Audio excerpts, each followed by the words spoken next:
Bismillahirrahmanirrahim. Assalamu alaikum. My name is Zubina Arshad and I did my MPhil in economics from GC University Faisalabad. I had engaged myself in lectureship in many institutions. मेरे जो experiences हैं वो 4 years के हैं जो different colleges के हैं जहाँ पर मैंने डिग्री colleges में as a college teacher intern जो है मैंने वहाँ पर जॉब की है। इसके अलावा मेरे स्कूल्स के भी एक्सपीरियंस है जहाँ मैंने जनरल साइंस भी पढ़ाई and rest of all subjects मैं वहाँ पर पढ़ाए हुए हैं। तो इसके अलावा जो है अब मेरा जो मेजर है जहाँ पर जिस पे मैंने एमफिल किया मैंने इकोनॉमिक्स में किया है। Economics is my measures. इसके अलावा फिजिकल एजुकेशन भी मैंने कॉलेज लेवल पे पढ़ाई हुई है। Now I want you to describe the brief introduction of the economics. Introduction to economics ये मैंने कुछ कंटेंट्स यहाँ पर किए हुए हैं एनलिस्ट। इसमें first of all introduction to economics, what is economics. Economics की जब हम हिस्ट्री की बात करते हैं तो इकोनॉमिक्स का जो वर्ड है इसका मतलब है ओइकोनोमोस से इसको एब्रीविएट किया गया। ये एक लैटिन वर्ड है। इसका मतलब है कि घर में रहने वाले जो अफराद हैं वो अपनी अर्निंग कैसे करते हैं और अपनी लाइफ को स्पेंड कैसे करते हैं। एंड आफ्टर आफ्टर दैट पोलोज इसको इसको नाम दे दिया गया है। पोलोज का मतलब है पॉलिटिकल इकोनॉमी, जिसको बाद में इकोनॉमिक्स कहा जाने लगा। तो इसमें ये है कि प्रोफेसर जो डॉक्टर केन्स हैं उन्होंने कहा है कि जितनी ज़्यादा इसकी डेफिनेशंस है उन्होंने इकोनॉमिक्स को बिल्कुल ही बैन करके रख दिया है। और हमारे पास 3 स्कूल्स ऑफ थॉट्स वो बताते हैं यहाँ पर। First of all that is classical school of thought जो 1723 से 1790s की रेंज में आते हैं।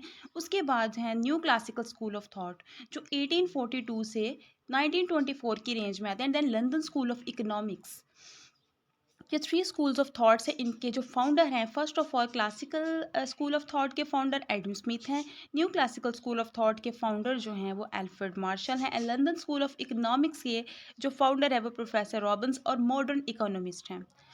And whenever we talk about the first founder जो थे उनका ये कहना था कि एडम स्मिथ जो हैं उन्होंने कहा economics the science of wealth.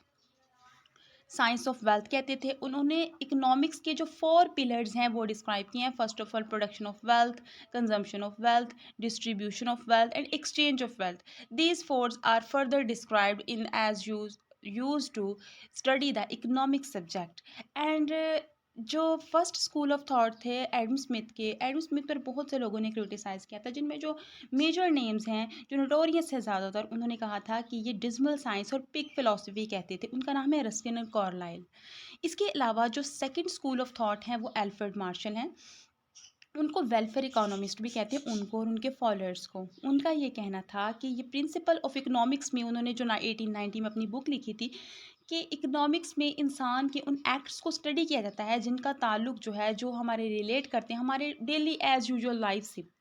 ठीक है। वो कहता है कि हमारे यहाँ पर जो लोग रहते हैं इस दुनिया में, यहाँ पर जो जंगलों में नहीं रहते, गारों में नहीं रहते, उन लोगों को उसने मुस्तशना कर दिया है कि वो लोग इकोनॉमिक्स के जो दायरा कार है उसमें नहीं आते।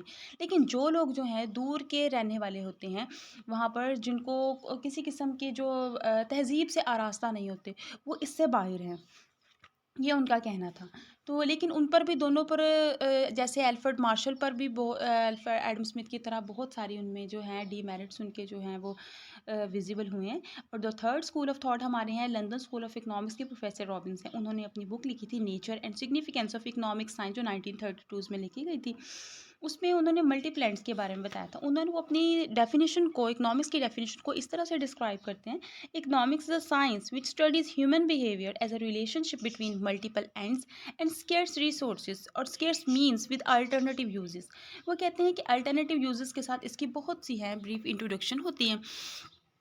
इसके अलावा now my major introductory topic that is the demand. What is demand? Demand मतलब किसी भी चीज़ को हासिल करने की जो ख्वाहिश या तमन्ना होती है हम उसको डिमांड कहते हैं। अब एक तो चीज़ होती है कि विल टू परचेज, हम किस तरह से, इकोनॉमिक्स का मेजर कॉन्सेप्ट है डिमांड। और हम ये कहते हैं कि कंडीशंस 2 होती हैं, will to purchase and power to purchase. अगर हम परचेज को पार मतलब हासिल करने की कुव्वत हम रखते हैं, हमारे पास पार क्या होती है? Money. And there is also a functional demand, that is a QD is a function of price. QD quantity demand, it is dependent upon the price. As price increases the quantity demand decreases, therefore there is a negatively sloped or negatively relationship between demand and price. And why the demand curve is negatively sloped? Demand curve is negatively sloped because of the entry of new buyers. That is also called the price effect. And the second thing is income effect. Income के effect की वजह से भी, और substitution effect, that is the third thing is.